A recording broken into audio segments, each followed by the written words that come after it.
Let me tell you a story about a horrible monster. Like most horrible monsters, she was a small, pretty girl. I met her in elementary school, before she became a terrifying beast. I didn't actually become friends with her until high school. Before that, she was a fairly normal child, I believe. But around the start of high school, she started to change. Or rather, everyone else did. Boys started working out and idolizing rock stars. Girls started wearing tight clothes and fucking everything that moved. But she stayed the same. She called herself Baby. While the other students started finding interest in the opposite sex, Baby still found interest in stuffed animals and fluffy skirts. Being a true robot, I had no friends when I started high school. Like a lot of you, the first lunch period of freshman year, I had nowhere to sit. There was one completely empty table behind the disabled kids, which I assume was empty because no one wanted to sit by the disabled kids. But I had nowhere else. I sat down at the table on the far side of the kid who was listening to headphones and rocking enthusiastically. I have nothing against disabled kids. He was just rocking into the chair behind him. Shortly after I sat down and accepted that I would die alone as all robots do, something fluffy and pink appeared in the corner of my eye. I looked up. It was a pretty girl. I said, hello. She smiled at me vacantly and said, "May I sit with you?" Not realizing that she was just being polite, not that she hadn't heard me, I breathed a sigh of relief and said, "Sure." She sat, carefully straightening her skirts, and she said nothing as she ate a tiny lunch. Again, being a true robot, I didn't know when to keep my mouth shut. I asked her, "What's your name?" She smiled lightly and said, "Baby." I laughed and said, "Seriously?" She turned towards me. She had big dark eyes and chubby pink cheeks. She really did look like a baby. She said yes and went back to eating. I realized I had been rude. I told her, "Sorry, I thought you were joking." And she said nothing. "My name is Jake." She said, "That's fine." I didn't know what to say to that. She didn't sound sarcastic at all. So I said nothing. We sat together at lunch every day for the rest of the year, saying nothing every single day. There's nothing wrong with any of that though. Not really.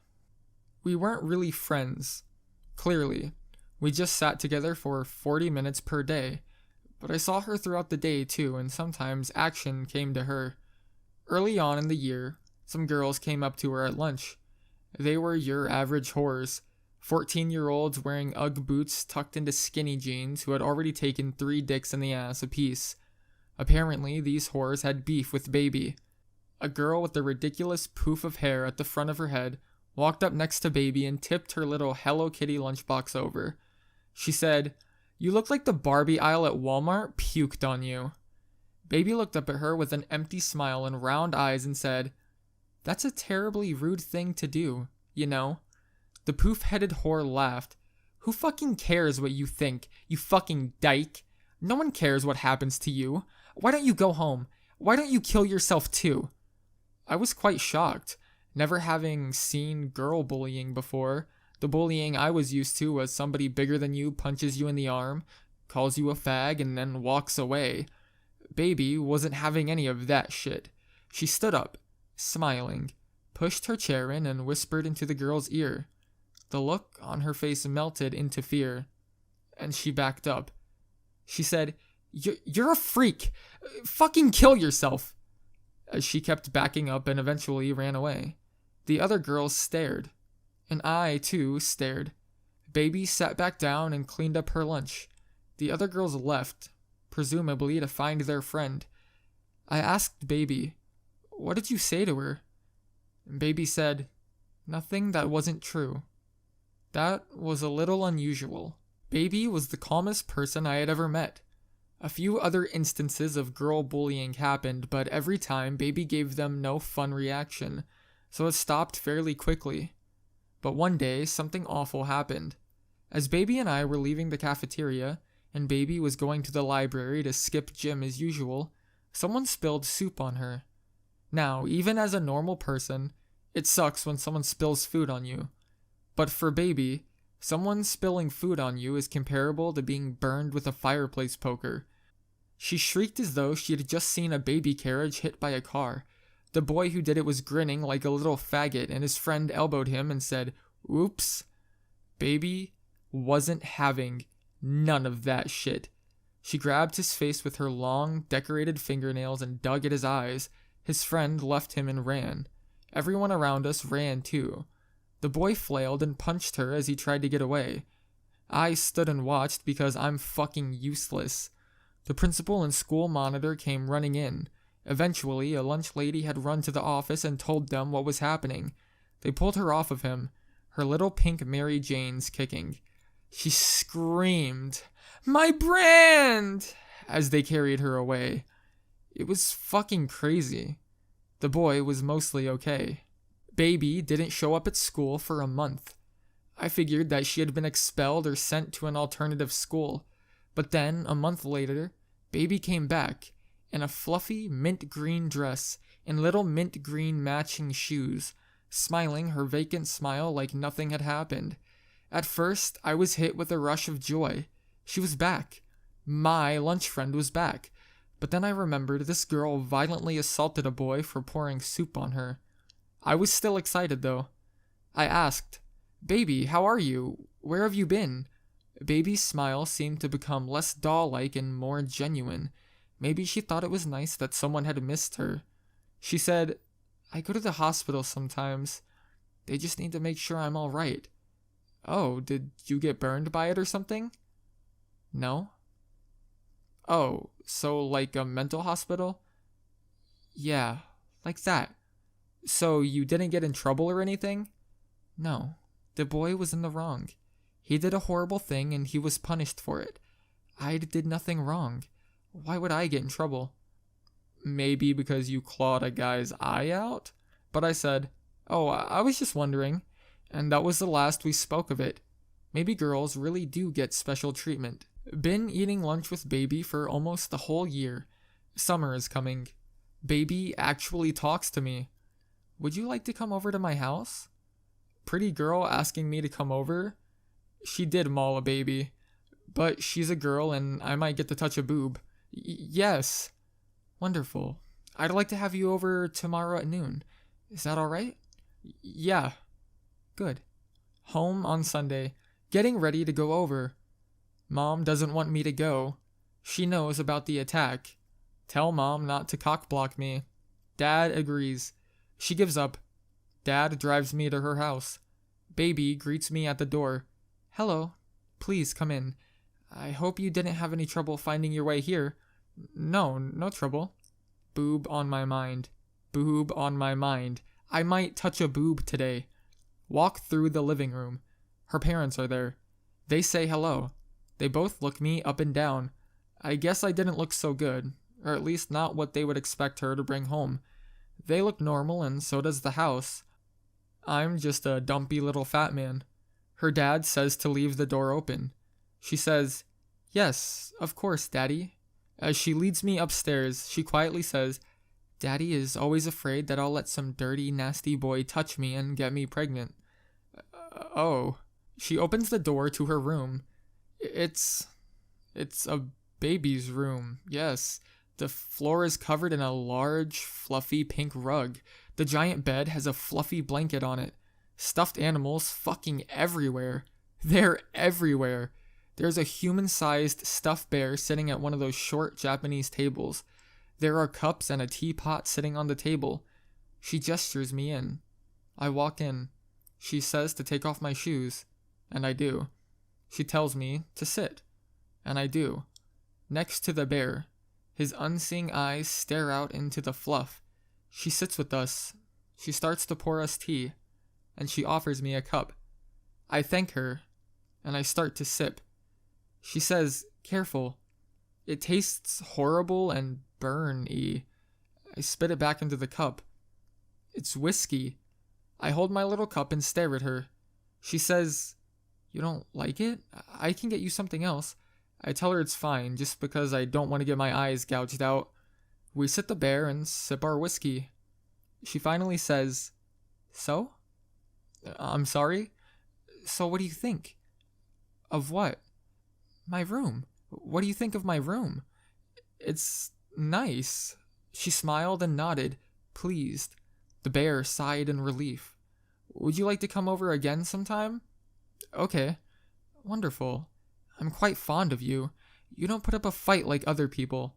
You're better than them, you know." "Thanks. I like you too." We sat in silence for several more hours.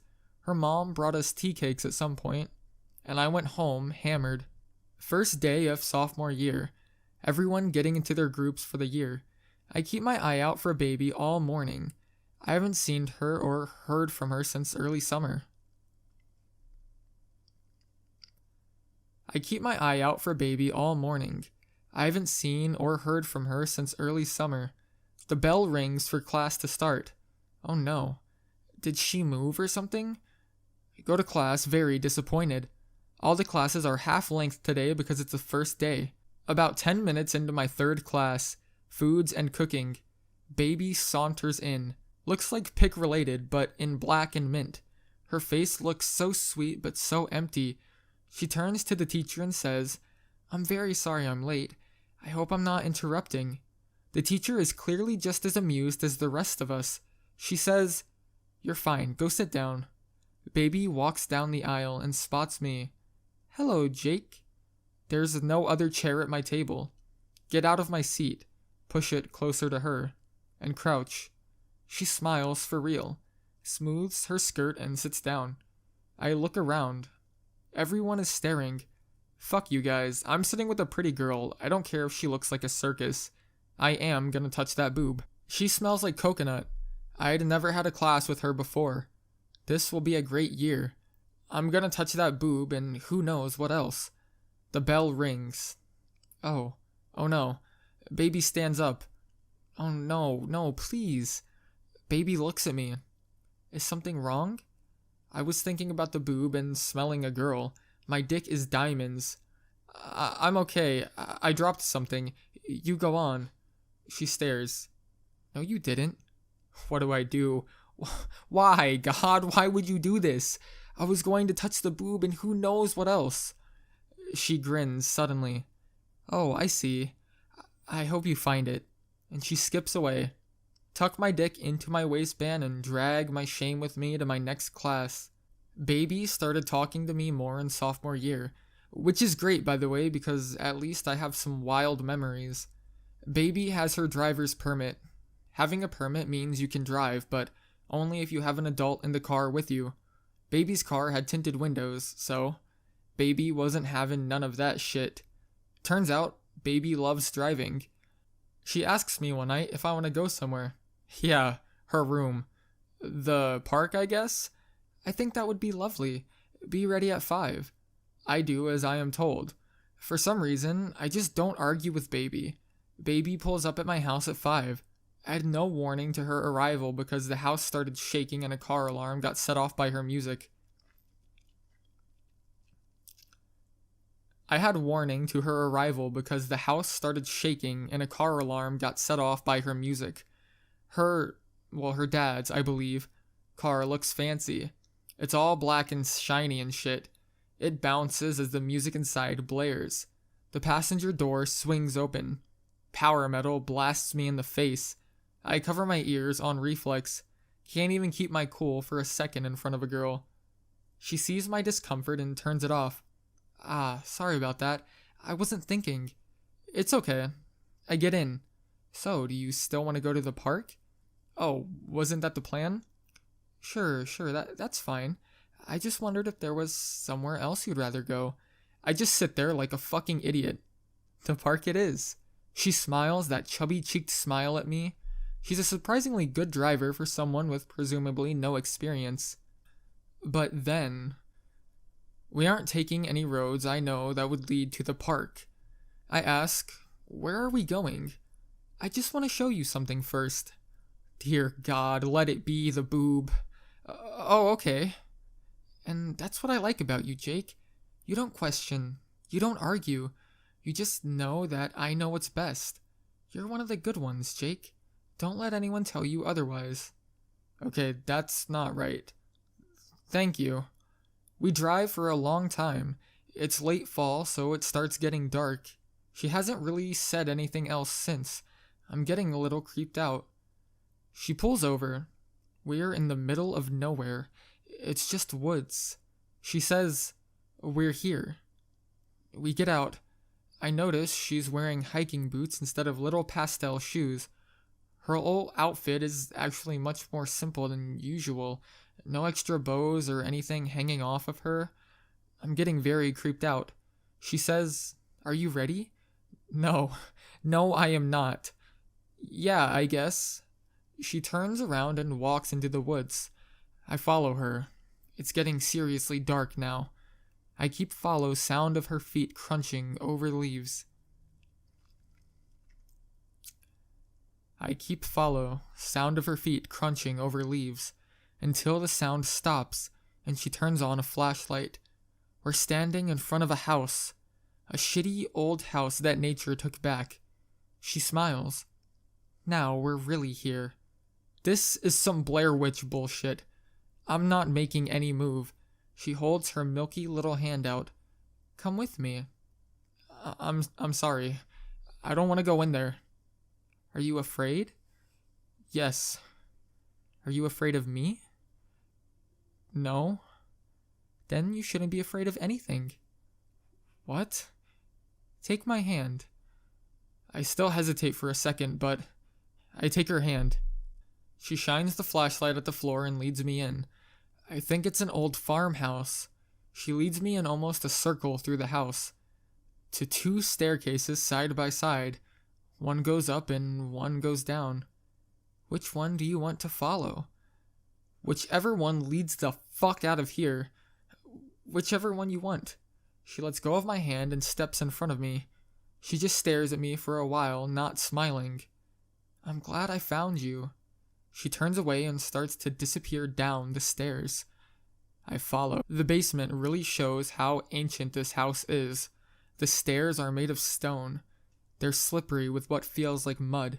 The flashlight hits the walls occasionally. From what I can tell, they're mostly just dirt. Please don't let me die having a goddamn farmhouse fall on me in the woods. Actually, please don't let me die out here at all. This has gotten way out of my control. We get to the bottom. It smells wet and coppery. The floor is just dirt. This is a Saw movie, isn't it? She says, I'm going to show you something. You won't tell anyone. Okay. She shines the light at the far wall. It's full of tools. Saws, hammers, things I don't recognize. Saws, more sharp things. Saws. This is literally a Saw movie now. I was just being a pussy before. I stare in horror for a long time. I finally look at her. She's just staring at me. Her eyes are wide and she's breathing hard. Well, what do you think? Tell me what you think about what you're seeing right now. I'm scared. She keeps staring and huffing for a while. She finally stops and regains her normal blank face. She walks back over to me slowly, and I back away. Stop. Don't run from me. I try to stop. She wraps her arm around my waist. She turns the flashlight off. Please, God, no. No, I don't deserve this. I never even touched the boob. She says, I am very fond of you. I don't want you to be afraid of me.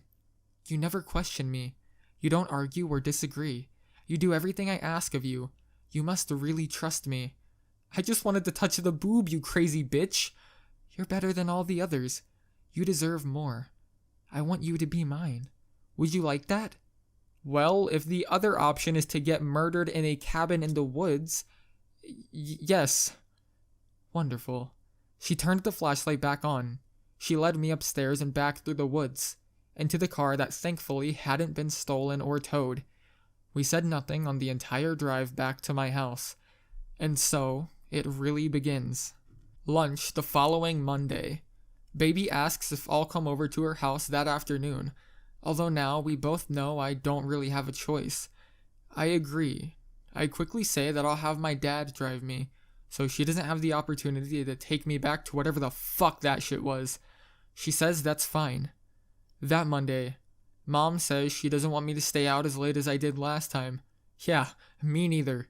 Dad drives me over and congratulates me on having a girlfriend. He says he was worried I might be a fancy lad since I went so long without interest in girls. Dad, can you not? He pulls something out of his wallet and gives it to me.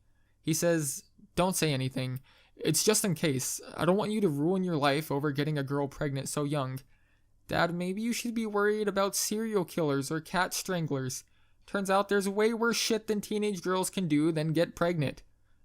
Thanks. I get out. I go to her door. Door pops open before I knock. Hello. Please come in. Why bother being so polite all the time? A polite kidnapper is still a kidnapper. Upstairs. She closes the door behind us. Don't your parents make you keep the door open? It's fine. They won't say anything. Why? Did you cut their tongues out? Okay. We sit at the little table. The bear from before now has a matching giant friend. Nothing much has changed in here except the addition of many stuffed animals and a new computer. Are you feeling all right? Yeah. She stares. You're upset about it, aren't you? Yeah. Tell me why. Because you're apparently killing people out in a shed somewhere. No. I have never killed anyone in my entire life. Don't say that. Don't think that. I do not kill people. Okay. Believe me. How am I supposed to believe you when you took me out there and showed me all of that? She looked angry. Her little pink lips pouted. You always believe me. You trust me. You don't argue. I want to respond, but... She gets up and comes over to me, pushing White Bear out of the way. Brown Bear gasps. She stands above me with her petticoats, brushing my chin as I look up at her. You have to trust me, okay? You're mine now. You don't have to be afraid. She holds my face with one hand. Trust me. Put your faith in me. Fuck it. We all die someday anyway. Okay. She kept holding my face for a long time. Then she tipped me back on the floor. She sat down on me. Those things are unpleasant to look at. What? She slid her hand up my shirt. No, not my moobs. You don't want to touch the moob. I feel so silly. They call it making love, you know? What do you think that means? I'm silent. I think my boner says everything I need to. Could it be that that's what makes you feel love?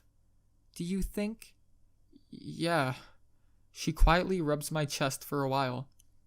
I think if I could feel love, I would feel it for you. I want to try. Wow, what the fuck? I mean, okay, but like, wow. Really? Don't worry. My parents aren't home. I lied. Well, you sure put up a good argument. Okay. Bear turned away in disgust. Baby stood.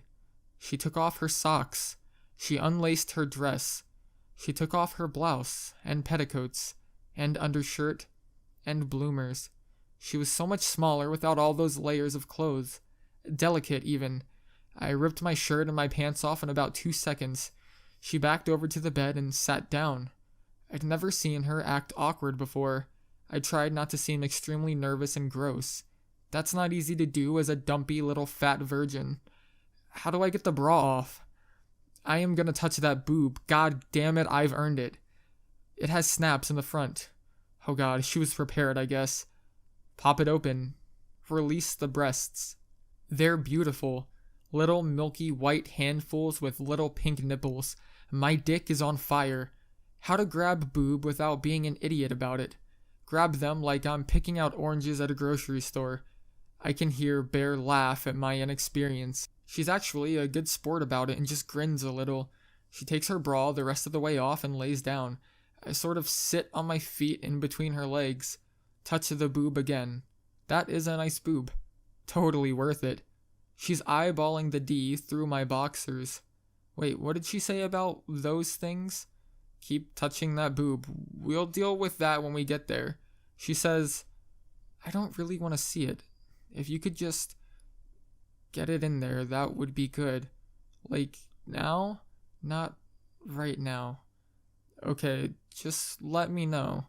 Boob, ass, hip, waist, soft skin, legs. So much good in the world. What was I worried about again? She says, okay. Huh? I'm ready now. Oh, right, that. Oh, okay.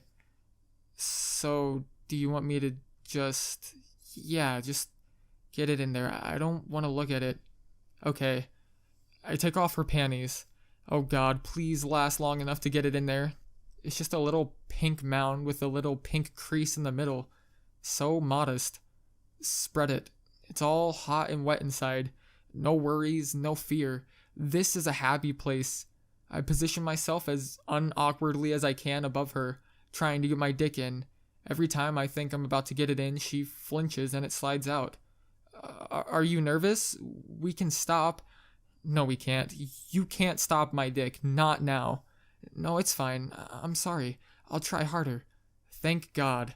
Line it up one more time. Start to push it. She flinches, but it stays in. Slides in a little further. She makes a pained sound. Suddenly, it slides all the way in. She yelps and digs her nails into my shoulders. My dick. I want to give her a minute, but if I don't start now, I'm just gonna come all over the place. Start thrusting awkwardly. She keeps making little whiny noises, trying as hard as I can not to come. My dick burns. She wraps her arms and legs around me. I'm ready. What? You can finish now. Oh, thank God. I came with the force of an atomic bomb. I am properly subdued. You can kill me now. I touch the boob. She rolls me off of her. She lays there for a second. Then she snuggles up to me with her head on my chest. I fall asleep. When I wake up, probably an hour or so later, she's dressed again. Hey, I need to take you home. My parents are coming back soon. Okay. Get dressed. Bear shakes his head in disgust. She takes me home. When we roll into the driveway, the doors are still locked. She sits there for a bit. Then she says, I love you. She looks over at me like she's curious. I love you too. She sighs and nods. All right, well, I will see you tomorrow. She unlocks the door. I get out and watch her drive away. Go back in my house. Go to my room without saying anything to my parents. Get in bed and stare at the ceiling. Suddenly realize I didn't use a condom. The end. She didn't get pregnant, luckily, but it was a horrible realization at the time. Oh, and also, we're moving in together in 2 weeks. I actually still wonder what she does with that shit. I don't have proof or anything though, but there's no way she keeps that shit out there for no reason. Also, she accidentally killed 2 girls on 2 separate occasions, both of which were during fights, and both of which she served time for in juvie. Those stories just weren't really interesting enough to include. Also, I know she's doing something horrible out there in the woods. I'm kind of hoping that if I turn up missing after we move in, the police will search my internet history, find this, and know what's up. For real. That's the end though.